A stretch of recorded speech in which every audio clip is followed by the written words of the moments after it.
تو دو بزرگ ایسے ہیں جن کا نام عرش اعظم کے کنگڑوں پہ لکھا ہے. ایک ان میں سے ہمارے ہی بہار کی سرزمین پہ جلوہ گر ہیں. یہ اور بات ہے کہ ہم ان کی شان و شوکت کو جانتے تک نہیں ہیں. سرکار شیخ شرف الدین یحییٰ منیری رحمت اللہ علیہ، جنہیں ہم مخدوم بہار کہتے ہیں، اور ایک حضرت بایزید بسطامی رحمت اللہ علیہ. آپ کا جب وصال ہوا، آپ کے غلاموں نے بھی آپ کو ان کی وصیت کے مطابق قبر میں اتار آئے. نمبر آیا فرشتوں کی آمد کا، آئے فرشتے جھنجھوڑ کر اٹھایا. او سونے والے اٹھ، بتا مر رب کا، تمہارا رب کون ہے؟ آپ بیدار ہوئے، تعجب سے دیکھنے لگے. آپ نے فرمایا، او آنے والے، میں جس نبی کا کلمہ پڑھتا ہوں، جس نبی کی شریعت پہ عمل کر کے آیا ہوں، اس نبی کی شریعت کا یہ قانون ہے کہ جب ایک مومن دوسرے مومن کے پاس جائے تو پہلے سلام کرے. ذرا محبت سے بولیے، پہلے سلام کرے. اور جب دروازے پہ کھڑے رہے اس وقت تک جب تک اجازت نہ مل جائے. جب اجازت ملے گھر میں داخل ہو. نہ تو نے سلام کیا، نہ تم نے اجازت لی، نہ جانے کی شریعت کے عامل ہو. میری قبر سے باہر جاؤ، پہلے سلام کرنا، پھر اجازت لینا. اجازت دے دوں تو پھر اندر آنا. یہ کون ہے جو قبر میں فرشتوں کی آنکھوں میں آنکھیں ڈال کر بات کر رہے ہیں؟ یہ کوئی عام شخص نہیں ہے، یہ نبی کا دیوانہ ہے، جنہوں نے اپنی زندگی، پوری زندگی شریعت کے دائرے میں گزار دی. نبی کا عشق سینے میں ہے، اس لیے قبر میں بھی بے خوف نظر آ رہے ہیں. فرشتوں پہ ایسی ہیبت طاری ہوئی کہ وہ قبر سے باہر بھی ہوئے. باہر جا کر سلام کیا، اجازت لی، اندر گئے. کہا کہ اب اندر آؤں؟ کہا کہ ہاں آ جا، اب جو پوچھنا ہے پوچھ سکتے ہو. فرشتے بعد اب کھڑے ہیں، وہاں ایک مومن کی شان دیکھی جا رہی ہے. قبر میں لیٹا ہوا حکومت کر رہا ہے. فرشتوں نے کہا بتائیے مر رب کا، آپ کا رب کون ہے؟ آپ مسکرانے لگے. آپ نے فرمایا، او فرشتوں، میں تمہارے ہر سوالوں کا جواب دوں گا، لیکن پہلے میرے تم لوگ ایک سوال کا جواب دو. کہا پوچھئے جو پوچھنا ہے. آپ نے فرمایا بتا، میرا سوال یہ ہے، تو نے مجھے سلام مومن سمجھ کر کیا یا کافر سمجھ کر؟ بات سمجھ میں نہیں آئی؟ آ رہی ہے سمجھ میں؟ نہیں پہنچے جگہ پر. کہا تو نے مجھے سلام مومن سمجھ کر کیا یا کافر سمجھ کر؟ کہا مومن سمجھ کر. کہا جب مومن سمجھ ہی بیٹھا ہے تو پھر پوچھتا کیا ہے؟ ذرا بولیں سبحان اللہ. ٹھیک ہے، میں بتاؤں تیرے سوال کے جواب میں اگر یہ کہہ بھی دوں کہ میرا رب اللہ ہے، اور ادھر سے آواز آ جائے کہ بایزید میرا بندہ نہیں ہے، پھر تو میں کہیں کا نہیں رہوں گا. اس لیے جا میرے اس رب کی بارگاہ میں جس کا میں بندہ ہوں، تو خود پوچھ لے بایزید تیرا بندہ ہے کہ نہیں. یہ ہوتے ہیں شان والے. اللہ اکبر. یہ ایسے بزرگ ہیں حضرت بایزید بسطامی رحمت اللہ علیہ کہ جب معرفت کی منزلیں طے کر کے اپنے پیر و مرشد کی بارگاہ سے اپنے شہر محبت بسطام تشریف لا رہے تھے تو لاکھوں کی بھیڑ آپ کے استقبال کے لیے کھڑی تھی. لاکھوں کا مجمع سامنے کھڑا تھا. اتفاق سے رمضان شریف کا مہینہ چل رہا تھا، دن کا وقت تھا. لوگ انتظار میں تھے کہ حضرت تشریف لا رہے ہیں، کسب فیض ہوں گے، ان کا دست پاک چومیں گے، برکتوں کا نزول ہوگا ہمارے گھروں میں. سب لوگ اپنی اپنی نیت کے ساتھ گئے تھے، لیکن رمضان شریف کا دن چل رہا، دن کا وقت ہے. جھولا اٹھایا آپ نے، ایک سیب نکالا اور کھانا شروع کر دیا. جب لوگوں نے دیکھا کہ اتنے بڑے ولی اور دن میں ہی سیب کھا رہے ہیں رمضان شریف میں، وہ کوئی ولی ہوگا جو شریعت پہ عمل نہ کرے گا؟ جو روزہ نہ رکھے وہ ولی ہو سکتا ہے کیا؟ پورا مجمع خالی. لیکن جو قریب ہوتے ہیں وہ بڑے سوچ سمجھ والے ہوتے ہیں، دامن پکڑ کے مچل گئے، کہا سرکار آپ نے ایسا کیوں کیا، لوگوں کو کیوں بھگا دیا؟ کہا کہ سنو، جتنی یہ بھیڑ میرے سامنے کھڑی تھی، اگر سب سے فردن فردن میں ملتا، گھنٹوں درکار تھے، میں خدا کی یاد سے اتنی دیر غافل ہو جاتا، مجھے ایک روزے کے بدلے 60 روزے رکھنا قبول ہے، لیکن میں اتنی دیر رب کی یاد سے غافل نہیں رہ سکتا۔ یہ ہوتے ہیں اللہ والے۔ ہم تو دنیا داری میں بھائی بہت بری طرح سے الجھ گئے یہاں، کس کو ابھی خدا کی فکر ہوتی ہے، کس کو خدا کی یاد آتی ہے؟ جب مصیبتیں سر پہ آتی ہے تو اللہ اللہ کرتے ہیں، پیر و مرشد کے دروازے کھٹکھٹاتے ہیں، امام لوگوں کے دروازے جاتے ہیں، عامل لوگوں کے قریب جاتے ہیں، دیکھیے حضرت پریشان ہوں، بلاؤں نے گھیر رکھا ہے، اس وقت رب یاد آتا ہے اور رب کے ولی یاد آتے ہیں۔ لیکن جب خوشی کے اوقات ہوتے ہیں تو ہمارا وقت برائیوں میں گزرتا ہے۔ حضرات محترم، ہم کس کی امت ہیں؟ لاجواب نبی کی۔ ذرا بولیں، میرے آقا لاجواب ہیں، ایسے لاجواب کہ جو چیزیں نبی سے جڑ جائے وہ بھی لاجواب ہو جائے۔ اب آئیے تاجدار ختم نبوت اس حوالے سے کچھ باتیں کر لو، وقت ہے نا میرے پاس؟ ارے کچھ بولیے، وقت ہے میرے پاس؟ ذرا محبت کے ساتھ کہہ دیں سبحان اللہ۔ میرے نبی لاجواب ہیں، ایسے لاجواب کہ جو چیزیں نبی سے جڑ جائے وہ بھی لاجواب ہو جائے۔ میرے آقا نے فرمایا، او میرے غلاموں، میں تم میں بہتر ہوں، وَأَنَا خَيْرُكُمْ نَسْبًا وَخَيْرُكُمْ حَسْبًا، او میرے غلاموں، میں نسبی طور پہ بھی تجھ سے بہتر، ذاتی طور پہ بھی تیرا میرا کوئی مقابلہ نہیں۔ گویا میرا نبی صحابہ کے بیچ یہ اعلان عام فرما رہے ہیں، او میرے غلاموں، او صدیق تم میرے جیسے نہیں، فاروق تم میرے برابری کا نہیں، عثمان تم میرے ہم پلہ نہیں، علی تم میرے جیسے نہیں۔ تو محبت کے جملے بھی سنو، میری محبت کے جملے سنو۔ جب آقا نے فرما دیا، او میرے غلاموں، تم میں میری طرح کوئی نہیں، تو جب صحابی نبی کی طرح نہیں تو وہابی نبی کی طرح کیسے؟ ذرا بولیے نا سبحان اللہ۔ آقا نے فرمایا میں لاجواب ہوں، تم میں میری طرح کوئی بھی نہیں ہے، اور ایسے لاجواب کہ آقا فرماتے ہیں جہاں جہاں سے میرا نور منتقل ہوا وہ پاک پشتے بھی لاجواب ہیں، جدھر جدھر جن رحموں میں میرا نور منتقل ہوا وہ مائیں بھی پاک ہیں، وہ تمام کے تمام پشت بھی پاک، جن پشتوں میں میرے نبی کا نور منتقل ہوا۔ اب سنا جائے، ذہن اگر حاضر ہو گیا ہے تو اجازت دیجئے میں سرکار کا شجر پاک پڑھ دوں۔ کن کن رحموں سے، کن کن پشتوں سے میرے نبی کا نور منتقل ہوا وہ سنا جائے۔ اللہ اللہ میرے نبی کا نور آدم کی پشت میں، پشت آدم سے وہ نور چلا حضرت شیس میں، حضرت شیس سے یانس، یانس سے قینان، قینان سے ملائیل، ملائیل سے بیارت، بیارت سے ادریس، ادریس سے متوشق، متوشق سے لمکنیک نام، لمکنیک نام سے نو، نو سے سام، سام سے ذوالحاد، ذوالحاد سے صالح، صالح سے عابر، عابر سے تاتا، تاتا سے ربا، ربا سے سارو، سارو سے ناخذ، ناخذ سے طارق، طارق سے ابراہیم خلیل اللہ، ابراہیم خلیل اللہ سے اسماعیل ذبیح اللہ، اسماعیل ذبیح اللہ سے قیدار، قیدار سے عوام، عوام سے حمل، حمل سے ثابت، ثابت سے سلامان، سلامان سے علیسا، علیسا سے علیسا، علیسا سے اودود سے اواد، اواد سے عدنان، عدنان سے مات، مات سے نزار، نزار سے الیاس، الیاس سے مدر، مدر سے مدرکہ، مدرکہ سے خزیمہ، خزیمہ سے کنانہ، کنانہ سے نظر، نظر سے مالک، مالک سے فہر،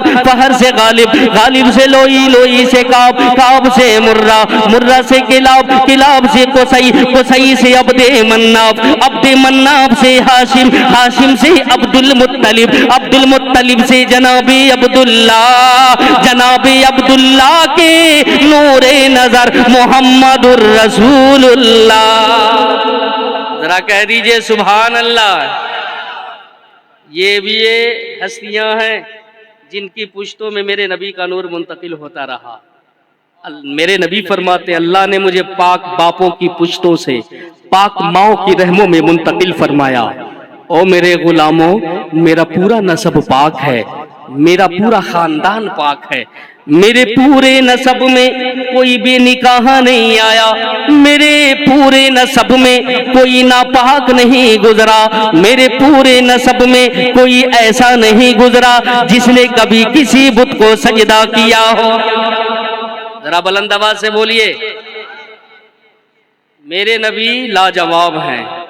اعلیٰ حضرت عظیم البرکت دریائے رحمت فرماتے ہیں کہ رحمت حق جھومتی جب لب ہلاتے مہد میں، رحمت حق جھومتی جب لب ہلاتے مہد میں، قدسیاں ہوتا سما جب مسکراتے مہد میں، ان کے سونے پر بھی جلوے جاگ جاتے مہد میں، چاند جھک جاتا جدھر انگلی اٹھاتے مہد میں، چاند جھک جاتا جدھر انگلی اٹھاتے مہد میں، کیا ہی جلتا تھا اشاروں پر کھلونا نور کا. ماشاءاللہ اچھا سن رہے ہیں. ایک بندہ اور میں پڑھ دیتا ہوں، ذرا مسکرا کر کہہ دیجئے سبحان اللہ. کہ نور مسلم رہنما اکبر دولہا نور کا، نور مسلم رہنما اکبر دولہا نور کا، نور عابد نور قاسم جان زہرا نور کا، اصغر نوخیز بوبے مثل ٹکڑا نور کا. اور تیری نسل پاک میں ہے بچہ بچہ نور کا، تیری نسل پاک میں ہے بچہ بچہ نور کا، تو ہے نور تیرا سب گھرانہ نور کا. تو میرے آقا لاجواب ہیں، میرے نبی کی طرح کوئی بھی نہیں ہے. اللہ اللہ، میرے نبی کے والدین کی شادی کا دوسرا مہینہ، توجہ رہے. ابھی آقا کریم کے والدین کی شادی کو فقط 2 ہی مہینے ہوئے تھے کہ جناب عبداللہ کا انتقال پرملال ہوا. عرب کا قانون یہ تھا، عرب کا دستور یہ تھا کہ جب کسی کا شوہر انتقال کر جائے اس عورت پہ یہ لازم و ضروری ہوتا کہ 1 برس کا سوگ منائے. 1 برس تک نئے کپڑے نہیں پہنتی، 1 برس تک نئے کپڑے نہیں پہنتی، 1 سال تک خوشبو عطر نہیں لگانا تھا، 1 سال تک بناؤ شنگار نہیں کرنا تھا. اب ادھر کے معاملات سنیے. ایک دن جناب عبد المطلب نے اپنی بہو کا یعنی سیدہ آمنہ کا راستہ روک لیا. فرمایا او بیٹی آمنہ، میں تجھے کیا دیکھ رہا ہوں، میں تجھے دیکھ رہا ہوں، تیری زندگی بدلی بدلی سی نظر آ رہی ہے، لگ رہا ہے کہ تو نے میرے بیٹے کا سوگ ترک کر دیا ہے. عرض کرتی ہے ابا جی میں ابھی بھی اپنے شوہر کے ہی سوگ میں ہوں. کہا نانا، سوگ والی عورت خوشبو نہیں لگاتی، سوگ والی عورت عطر استعمال نہیں کرتی. آپ نے عرض کیا ابا جی میں نے کوئی خوشبو نہیں لگائی ہے، میں نے کوئی عطر نہیں لگایا ہے. آپ نے فرمایا ارے لوگ کہیں تو کوئی اور بات ہوتی، میں خود محسوس کرتا ہوں تیری ذات سے، تیرے جسم سے خوشبو ہی خوشبو آتی ہے. ذرا محبت سے بولیں. کہا میں خود محسوس کرتا ہوں تیرے جسم سے خوشبو ہی خوشبو آ رہی ہے، اور تم کہتی ہے کہ میں نے سوگ نہیں چھوڑا. سیدہ کی آنکھوں میں آنسو آ گئے، رونے لگی. عرض کرتی ہے بابا جان میں خود حیران و پریشان ہوں، ایک راز تھا میرے دل میں یہ سوچ رہی تھی کہ شاید کسی کو خبر نہیں ہے، لیکن جب آپ نے پوچھ ہی لیا ہے تو اب آپ کی ناراضگی سے بچنے کے لیے اب یہ وجہ بتائے دے رہی ہو کہ خوشبو کدھر سے آ رہی ہے. سیدہ عرض کرتی ابا جی میں خود حیرت میں ہوں، میرا رنگ بدلنے لگا ہے.